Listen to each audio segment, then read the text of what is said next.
መንፈስ ቅዱስ አሐዱ አምላክ አሜን። አይንተ እግዚአብሔር አበው ካህናት፣ አኀው ዲያቆናት፣ የቤተ ክርስቲያን ጌጦቿ ምዕመናን፣ አባቶች፣ እናቶች፣ ወንድሞችና እህቶች፣ እግዚአብሔር አምላክ የሚወዳችሁ ሕፃን ሰላም እግዚአብሔር ከሁላችን ጋር ይሁን። እንደምን አላችሁ? እግዚአብሔር አምላካችን ሰማይን ያለ ምሰሶ ንግሥቱ የዘረጋ ምድርንም በውሃ ላይ ያለ ካስማ ያጸና ደመናን ያለ ድምፅ የሚመራው አየርን ሳይታይ የሚያስገዘው የሚታየውንም የማይታየውንም የፈጠረ እርሱ ከዘላለም እስከ ዘላለም ለስም አጠራሩ ክብር ምስጋና ይግባው። ረድኤተ እግዚአብሔርን አጋዥ በማድረግ ዛሬ በዚች በተቀደሰች የዓመት ሰንበት በዓል በደብረ ዘይት ዕለት የምንማርበት የትምህርታችን ርዕስ የሚሆነው እግዚአብሔር አምላክነ ገሃደ ይመጽእ ወኢያረምም በሚል ይሆናል። ሰው ለሰው አስታዋሽ፣ ሰው ለሰው አሳሳቢ ስለሆነ በልቡና የሚያሳድር በአእምሮ የሚቀርጽ እግዚአብሔር ማስተዋሉን ጥበቡ ለእናንተም ለሁላችን እንዲያድለን የእሱ ቅዱስ ፈቃድ ይሆንልን። እመቤታችን አትለየን። እግዚአብሔርን አመስግኑት፣ ስራ ግሩም ድንቅ ነው በሉት የሚለውን ዝማሬ ከዘመርን በኋላ በዚህ ርዕስ ትምህርት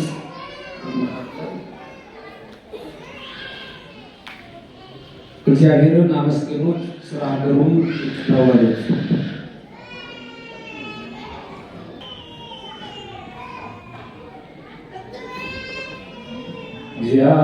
እግዚአብሔርን አመስግኑት፣ ስራ ግሩም ድንቅ ነው በሉት። እግዚአብሔርን አመስግኑት፣ ስራ ግሩም ድንቅ ነው በሉት።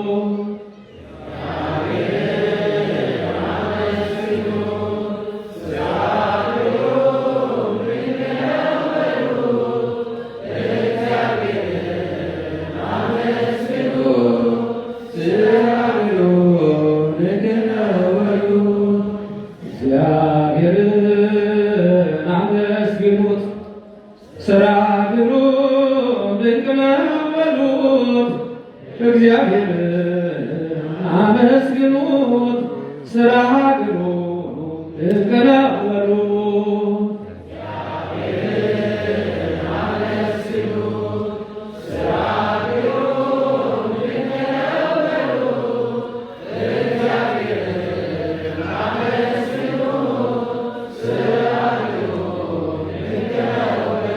ሰማይን ያለ ምሰሶ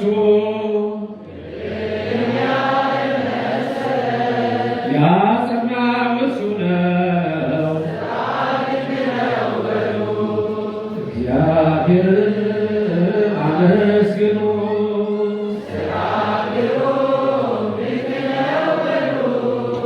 እግዚአብሔርን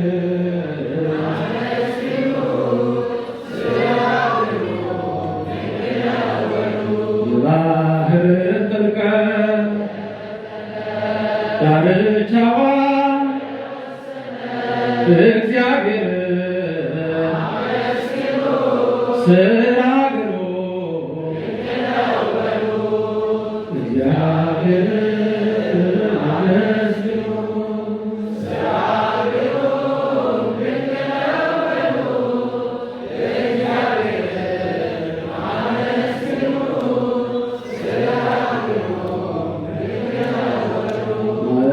በነፋስ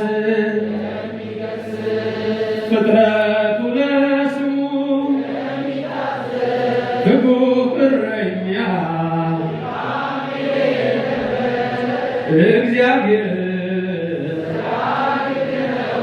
እግዚአብሔርን አመስግኑ። ስራህ ግሩም ድንቅ ነው በሉ። እግዚአብሔርን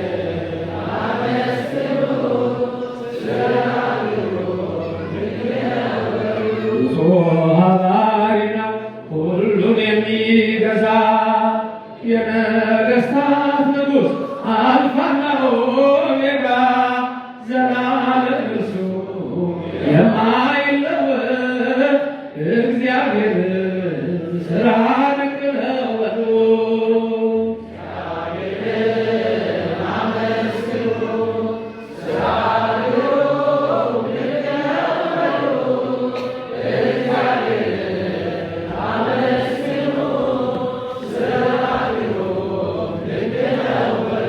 በምን የሚገርም ፍርድ የሚያደርግ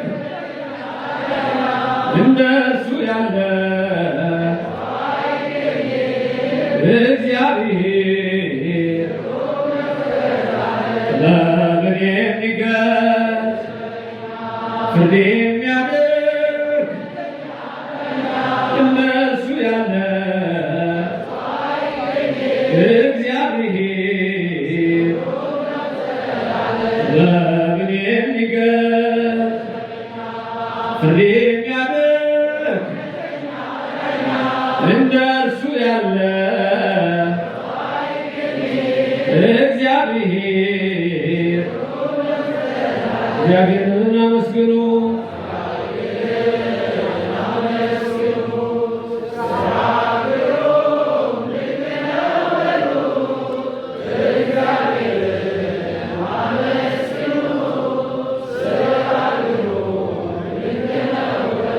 በምን የሚገርም ፍርድ የሚያደርግ እንደሱ ያለ እግዚአብሔር ግሩም ነው ዘላለም። እግዚአብሔርን አመስግኑ። ሥራ ግሩም ድንቅ ነው በሉት። አመስግኑ። ሥራ ግሩም እግዚአብሔር አምላክነ ገሃደ ይመጽእ ወኢያርምም። ይህ ልበ አምላክ ዳዊት የተናገረው ቃል ነው። ቃሉ የሚገኘው በመዝሙር 49 ነው። መዝሙር 49 ከ10 አርእስት አንዱ ነው።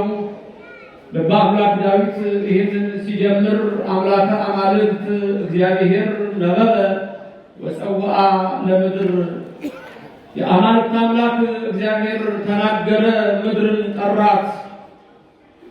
ምስራቀ ፀሐይ እስከ ነዓለም፣ ከፀሐይ መውጫዋ እስከ መግቢያዋ ድረስ እምጽዮን ስነ ስብሐቲሁ፣ የጌትነቱ ጌጥ ከምትሆን ከጽዮን ከኢየሩሳሌም እግዚአብሔር ተናገረ። እግዚአብሔር ገሃደ ይመጽእ፣ እግዚአብሔር በግልጥ ይመጣል። ወአምላክነሂ ኢያርምም፣ አምላካችን ዝም አይልም።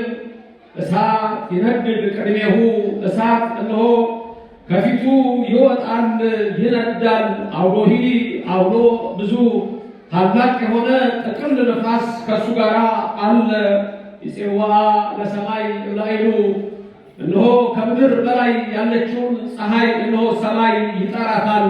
ወደ ምድርኒ ከመ ይኰንን ሕዝቦ፣ ምድርንም ይጠራል ይላል። ይህ ቃል ዘለፋ ካህናት ይባላል።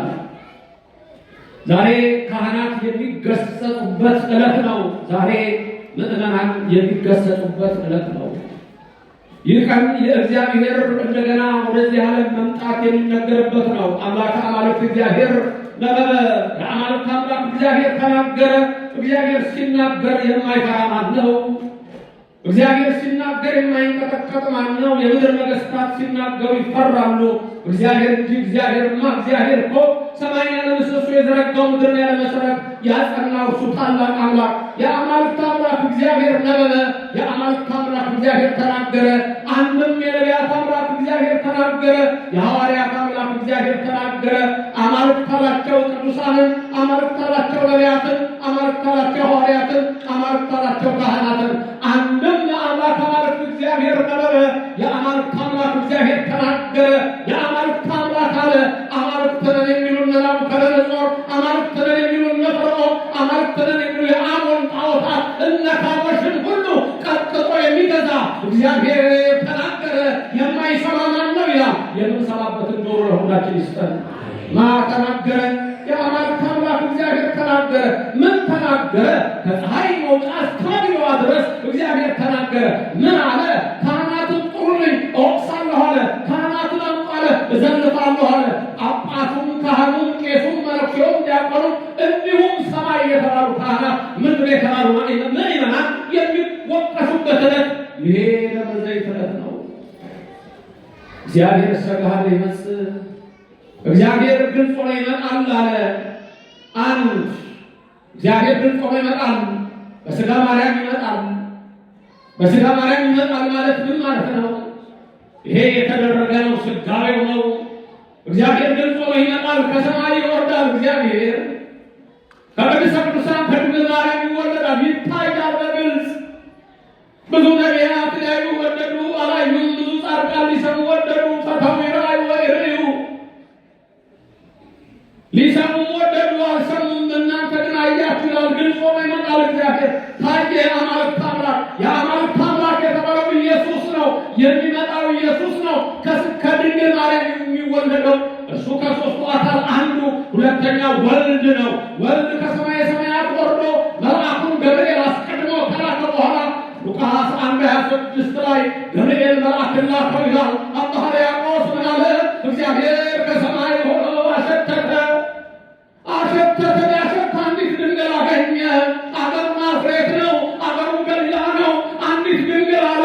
አንዲት ድንግል ማለት ብቻዋን የሆነች አንዲት ድንግል። ስሟን ማለት ስሟን ይነግራል። ማርያም አላት። ማርያም ማለት መርህነ መንግሥተ ሰማያት። ገብርኤል መጣ፣ እነሆ ወደ እሷ ገባ እየሰገደ ሞማ መልአከ ቢሃ ወቆመ ቅድሚሃ በክብር ወይኔላ ይላል። ተፈሥሒ ተፈሥሒ ተፈሥሒ እያለ እየታጠቀ እየፈታ ለድንግል ማርያም ሰገደላት ይላል። ገብርኤል የሚሰግድላት፣ ኤልሳቤጥ የምታመሰግናት የልዑል ማደሪያ የሆነች የኔና የእናንተ እናት ድንግል ማርያም ናት። ስሟ ለዘላለም የከበረ ይሁንልን። ስሟ ለዘላለም ድንቅ ይሁንልን። እጅ ያለው ያጨብጭብ፣ አንደበት ያለው ያመስግን። እግዚአብሔር ለዘላለም ስሙ የተመሰገነ ይሁን። ገብርኤል መልአክ መጣ፣ ተፈሥሒ ፍሥሒ አላት እየሰገደ።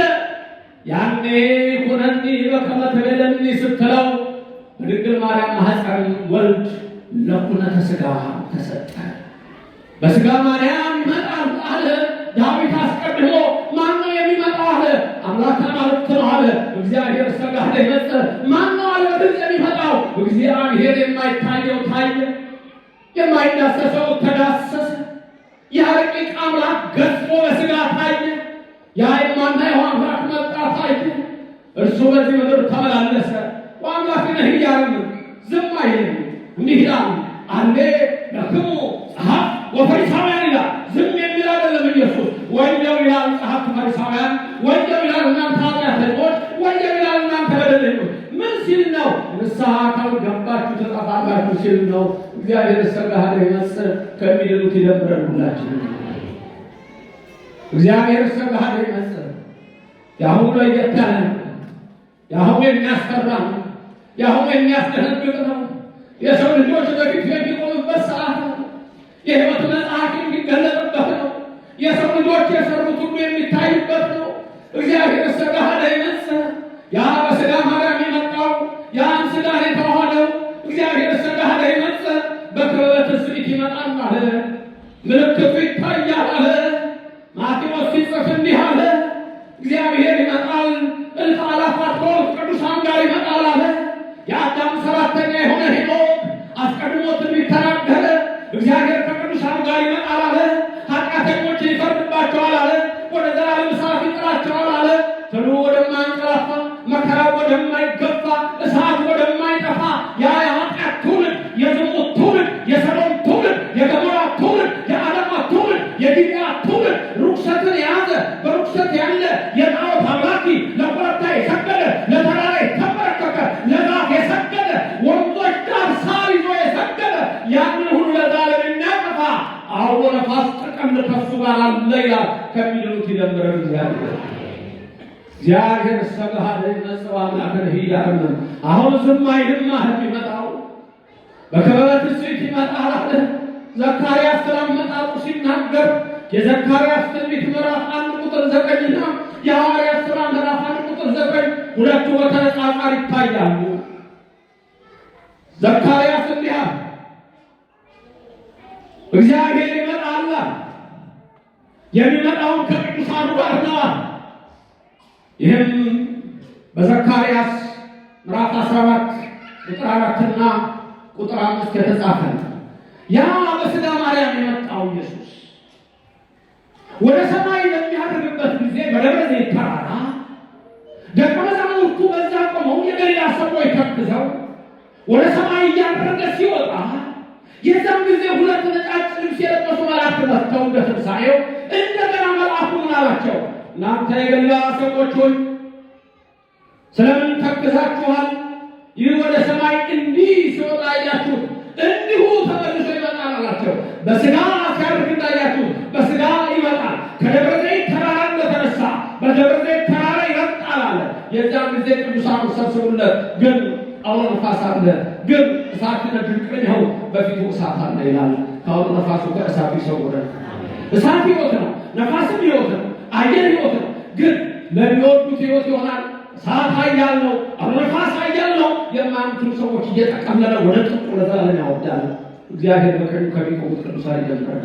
እግዚአብሔር ሲመጣ ለዘካርያስ ነቢይ በረከቱ ይደርብህና በደብረ ዘይት ተራራ ላይ እግሮቹ ይረግጣሉ አለ። የደብረ ዘይት ተራራ ጌታ ያደረገበት ነው። በአሁኑ ሰዓት እዛ ቦታ ላይ በእስልምና ግዛት ጊዜ መስጊድ አድርገውታል። ውስጡ ግን ጌታ ያደረገበት ቦታዋ ድንጋዋ እስካሁን ተቀምጣለች። አሁን መቅደስም አይደለም መስጊድም አይደለም ቦታ። እግዚአብሔር ሲመጣ ይላል ዘካርያስ እግሮቹ በዛ ላይ ሲረግጡ ይላል የደብረ ዘይት ተራራ እኩል ይከፈላል። አንዱ ወደ ሰሜን ይሄዳል፣ አንዱ ወደ ደቡብ ይሄዳል፣ ይርቃል። ያኔ እግዚአብሔር ይፈርዳል፣ ይዋጋል ይላል። እግዚአብሔር ሰላህ የመጽዋ አምላክን እያለ ዝም አይልም አለ። ስለዚህ ማቴዎስ ከመላእክት ጋር ሲመጣ ዝም አይልም ኢየሱስ አሁን አለ ወአምላክን እያለ ምን ማለት ነው? ዝም አይልም ማለቱ በቀኝ ያሉትን እናንተ አባቴ ቡካን ነው ይላል፣ ዝም አይልም። በግራ ያሉትን ወደ ዘላለም እሳት ይላል፣ ዝም አይልም። ስለዚህ በኩለ ጸም ማዕከል ላይ በዚህ ሰዓት የደብረ ዘይትን ትዝታ፣ የደብረ ዘይትን ቃል፣ የደብረ ዘይትን ወንጌል፣ የደብረ ዘይትን አስደንጋጭ ሁኔታ የምንሰማበት ዕለት ነው። ሰንበት ዛሬ የዓመት ነው። በተለይ በሸዋ በሰሜን ሸዋ ሳማ ሰንበት ተብሎ የሚታወቀው የሳማ ስፍራ ላይ ይህ በዓል በታላቅ ይከበራል። በሁሉም ቤተክርስቲያን ይህ በዓል ይከበራል። አምላክ አማልክት እግዚአብሔር ነበረ። የአማልክት አምላክ እግዚአብሔር ተናገረ።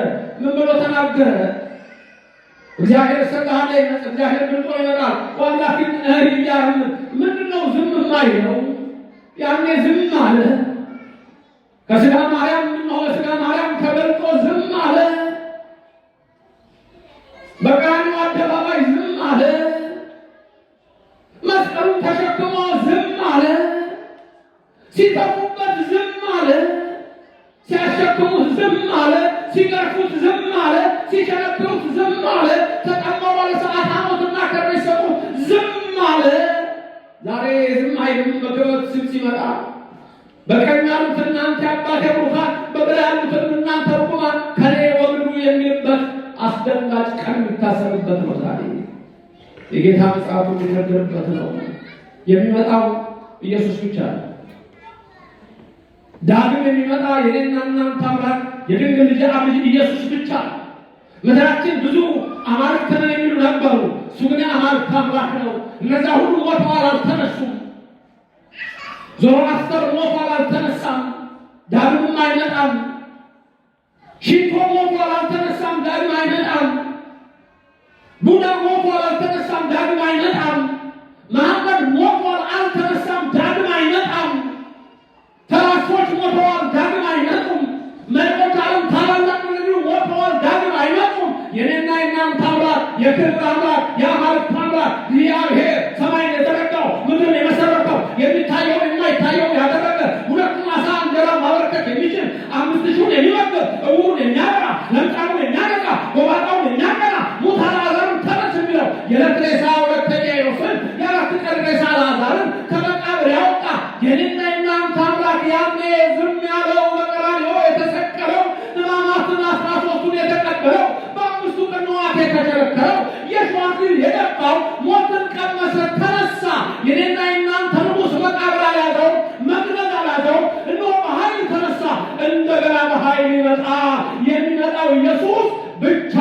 ክብርና ምስጋና ለስሙ ይድረስ። እግዚአብሔር የተመሰገነ። ሌላ ማንም አይወጣ። በዛ ሰዓት የሚፈርደው እሱ ነው። አምላክ ነው እያለ ዝም አይልም። ምን መልስ አለ? ዝሙት ምን መልስ አለ? ጣዖት ምን መልስ አለሽ? አድመኝነት ምን መልስ አለሽ? ሴረኝነት ወጣት ምን መልስ አለ? ጫት፣ ሐሺሽ፣ ድራግ፣ ርኩሰት፣ ሴሰኝነት፣ ዝሙት ምንድነው መልስ? ወአምላክ ነህ እያለ ዝም አይልህም፣ ዝም አይልሽም። መልስሽ ምንድነው? ፖለቲካ፣ ከንቱ ፖለቲካ፣ ጣዖት፣ ሟርት፣ ርኩሰት፣ አድመኝነት፣ ሴረኝነት፣ ስጋዊ ሀሳብ፣ ጥል፣ ክርክር፣ ንትርክ፣ ጭቅጭቅ፣ ሁከት። መልስህ ምንድነው? መልስሽ ምንድነው? ወአምላክ ነህ እያለ ዝም አይልህም፣ ዝም አይልሽም።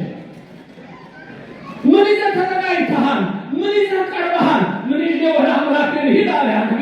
ምን ይዘሃል? በኢየሱስ ክርስቶስ ፊት የኔ ቃል ጮኸብሃል፣ የሚመጣው መብረቅ ያስደነግጥሃል።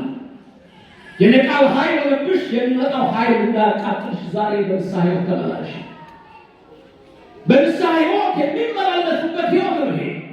ተሽሞንሙነን ተቀባብተን ወደ መንግሥተ ሰማያት የምንገባ ሰዎች አለን። በንስሐ ሕይወት ታጥበን የቆሸሸውን ልብስ አንጽተን ልበ ንጹሐ ፍጥር ሊከ እግዚኦ አቤቱ አምላኬ ንጹሕ ልብ ፍጠርልኝ እምቅድመ ገጽከ ትምክህተኒ። ኧረ አምላኬ በፊትህ አትጣለኝ፣ አንጻኝ፣ አቁመኝ፣ አቅናኝ ብለን በንስሐ ሕይወት የምንመላለስበት ነው። ሥጋውን የበላ ደሙን የጠጣ የዘላለም ሕይወት አለው። ያድርግልህ እግዚአብሔር። አንተስ ያልተቀበልከው ምን እየጠበቅህ ነው? ዛሬ ልትደንስ ነው? ዛሬ ጉጉጉጊ ነው? ዛሬ እንዲሁ ነው? አንቺስ ምን እየጠበቅሽ ነው? መቼ ነው ሥጋውን የምትቀበሉት? መቼ ነው የምትቀበሉት? ስትሞቱ ነው? ታማችሁ ቤታችሁ ነው የሚመጣላችሁ? አልጋ ላይ እድሜ ገፍቷል፣ ዛሬም ገና ነው ትላለህ። ቀለም ስለቀባህ የሸመገልክ እንዳይመስልህ፣ ወጣት የሆንክ እንዳይመስልህ። አርጅተሃል፣ ደቅሃል። ና ወደ ዘላለም ሕይወት ቅረብ፣ ና ወደ ሕይወት ቅረብ፣ ና ወደ ዘላለሙ ና። ወአምላክን እያለምን ዝም የማይለው ጌታ ይመጣብሃል። ድንገት ትኩሳት ያደክምሃል እንኳን ጌታ፣ ህመም ያደቅሻል እንኳን ጌታ። አሁን ነፋስ እኮ ነው ያለው፣ ጥቅም እሳት ነው ያለው። ስለዚህ ወደ መቼ ነው ወደ ክርስቶስ ገመድ የምትመጣው? አንቺስ መቼ ነው የምትመጪው? ሚስትህን እንደጨቀጨቅ፣ ሚስትህን እንዳሰቃየህ፣ ባልሽን እንደጨቀጨቅሽ፣ እንደለመለሽ፣ እንዳቃጠልሽ በክርስቶስ ፊት ዝም ነው። ማንም አይናገርም። ንስሐው ዛሬ ነው። ዛሬ ነው ወሎ፣ ዛሬ ነው ወቀ የዘለፋ ካህናት ለምድራዊ ፖለቲካ እየተሰገደ ለምድራዊ ባለስልጣን እየተበረከቡ የሰማውን ንጉሥ መርሳት። ያኔ በክርስቶስ ፊት አፍ የለህም። ፓትርያርክ ሆነ እንደ ንስጥሮስ፣ ጳጳስ ሆነ እንደ መቅዶንዮስ፣ ቄስ ሆነ እንደ አርዮስ በእግዚአብሔር ፊት መቆም ይቻላል። እግዚአብሔር ዛሬ በኢትዮጵያ ኦርቶዶክስ ክርስቲያን የምናስበው የሚመጣበትን አምላክ ነው እያልን ግልጽ ሆኖ ይመጣል። በክበበት ፊት የዛን ጊዜ አለ ባለራእዩ ምዕራፍ 1 ቁጥር 8 ላይ የምድር ወገኖች ሁሉ ዋይ ይላሉ። ብዙ ሐሰተኞች ይመጣሉ፣ መጥተዋል። ምን ትጠብቂያለሽ? ምን ትጠብቃለህ? የስህተት ትምህርት ይሰጣል፣ መጥተዋል። 8ኛው ሺህ ይሆናሉ አባቶች። ልክ 8ኛው ሺህ ሲገባ በጀርመን የታድሶ መጀመሪያ ፕሮቴስታንት ልክ 8ኛው ሺህ ሲገባ የዛሬ 500 ዓመት ልክ የዛሬ 500 ዓመት ጦርነት ይሆናል። ምንድን ነው የሚሰማው? ዛሬ ዜና ላይ ጦርነት፣ የጦር ወሬ ትሰማላችሁ፣ ሌላ ነገር አይሰማም። ስንት ደግ ነገር አለ። ምን ሰማው? የጦር ወሬ። መንግስት በመንግስት ላይ ይነሳል። ከምንም ጊዜ በላይ የምናየው ከአመት አብዛት የተነሳ የብዙ ሰዎች ፍቅር ይቀዘቅዛል። አባትና እናትሽ ያወረሱሽን ለወንድምሽ ሳታካፊ ጠቅልለሻል፣ እሳት ሆኖ ይበላሻል። የእግዚአብሔር ቃል እንሰማለን፣ ተለውጠን ግን አናውቅም። እዚህ ቅዱስ ነን፣ ስንወጣ ርኩስ ነን። እዚህ ታቦት ነን፣ ስንወጣ ጣዖት ነን። እንዲህ አይነቱን እግዚአብሔር ምን ይለዋል መሰለህ? ለብ ብለሃል፣ ወይ ትኩስ አይደለሽ፣ ወይ ቀዝቃዛ አይደለህ፣ ከአፌ እተፋሃለሁ፣ እንደ አመቱ እተፋሃለሁ ይላል ኢየሱስ ክርስቶስ። ወይ ይቀርበለ ከወንድም ተጣልተህ መንግሥተ ሰማያት የለም። ከእህትሽ ተኳርፈሽ መንግሥተ ሰማያት የለም። ከወላጅ ተቃይመ መንግሥተ ሰማያት ዛሬ ከሰዓት ያስቀየምከውን እግዚአብሔር ይቅር በለኝ ካላት ይህ የኔ የወንጌል ትምህርት የኢየሱስ ነውና እሳቱ ይበላል። ነቅራል የወንጌል ቃል ዛሬ ቤትሽ ገብተሽ የትም አለሚሆን ያስቀየምሽውን ይቅርታ ካላሽ አውሎ ነፋሱ ይጠራልብሻል። ደነገጣችሁ? እሱ ነው የሚያስደነግጠው። የበለጠ ከጠብ ገና ትደነግጣለህ። ደነገጥሽ፣ ገና ትጨነቂያለሽ። ያውቃል። ሞት እንኳን ተመኝተህ ሞት አታገኝም። በዛ ሰዓት ሞት ይመኛሉ። ገመድ ይዘው ዛፍ ያወጣሉ። አይሞቱ ወደ ባህር ይገባሉ፣ ይተፋቸዋል። እውነተኛ ካህናትም አይገኙ። የዛን ጊዜ መቃብር ላይ አባቴ ይፍቱኝ ይላሉ። ከዚህ ዘመን ይሰውረን ቃሉ ነው። ምን አደርጋለሁ? ያስደነግጣል፣ ያስጨንቃል። የደረጀ ተራራ ለሁለት ይከፈላል። የእግዚአብሔር ብር ይረግጣል። ያኔ ሙታን ሁሉ ይነሳሉ። የመጀመሪያው መለከት ሲነፋ አጥንት ሁሉ ይሰበሰባል። በሁለተኛው መለከት ከስጋ ጋር ይገናኛል። በሶስተኛው መለከት ከነፍስ ጋር ይዋሃዳል። ግማሹ እንደ ፀሐይ፣ ግማሹ እንደ ጥላሸት ሆኖ ይነሳል። ያ ሰዓት አስፈሪ ሰዓት ነው ይላል ዳንኤል በትንቢቱ ምዕራፍ 12 አስፈሪ ሰዓት ነው፣ አስደንጋጭ ነው ይላል። መላእክት መለከት የሚነፉት ሚካኤል የሚወርድበት ያንን የዘሙት የደከሙበት ያንን ለጣዖት የተንበረከኩበት በኢየሱስ ክርስቶስ ፊት አይቆምም። የባረከው ኢየሱስ ነው፣ የሚመጣው ኢየሱስ ነው።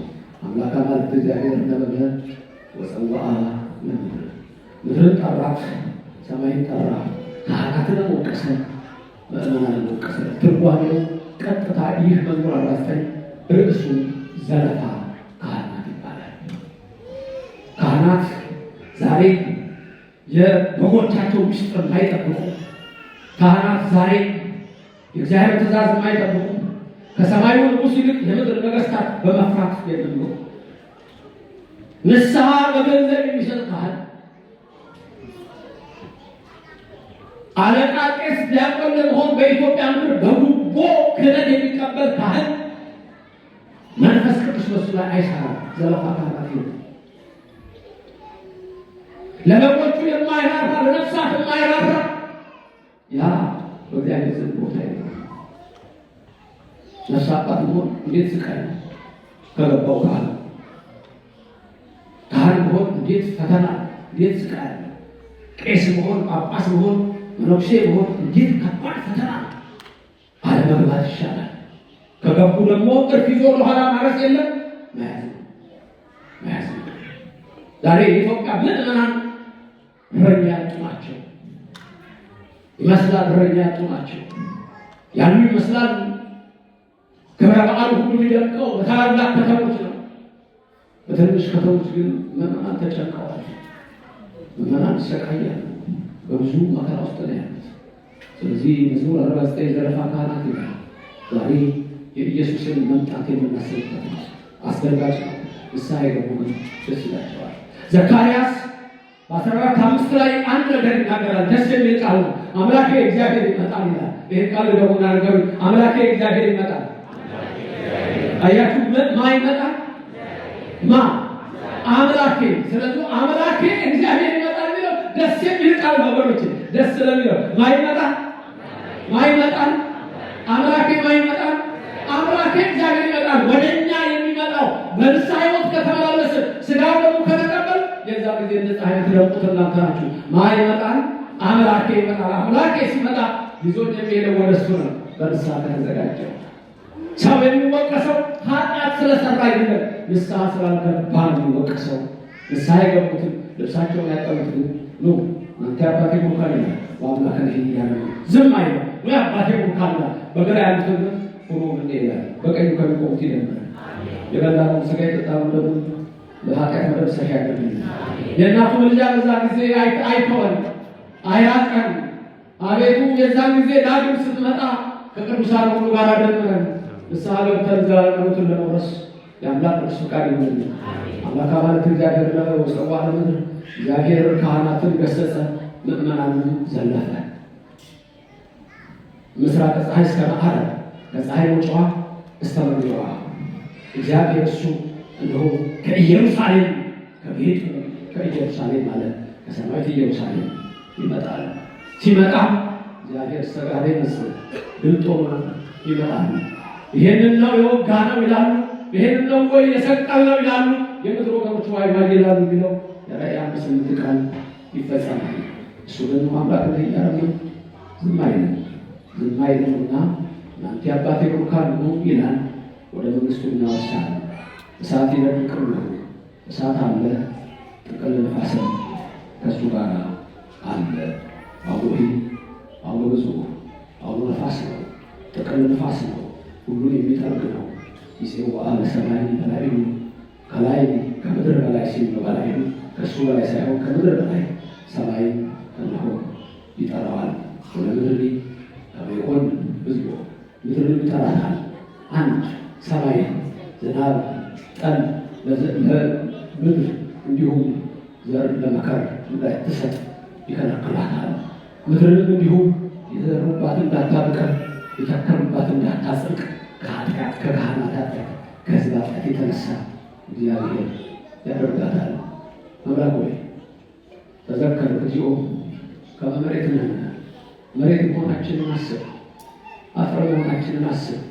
ዛሬ ብንነጻ ነገ ኃጢአት እንሰራለንና በምሕረት ዓይን ተመልከተን፣ ልቦናችንን አንጻልን፣ ከክፉ ነገር ሰውረን። ዛሬ የይቅርታ ቀን።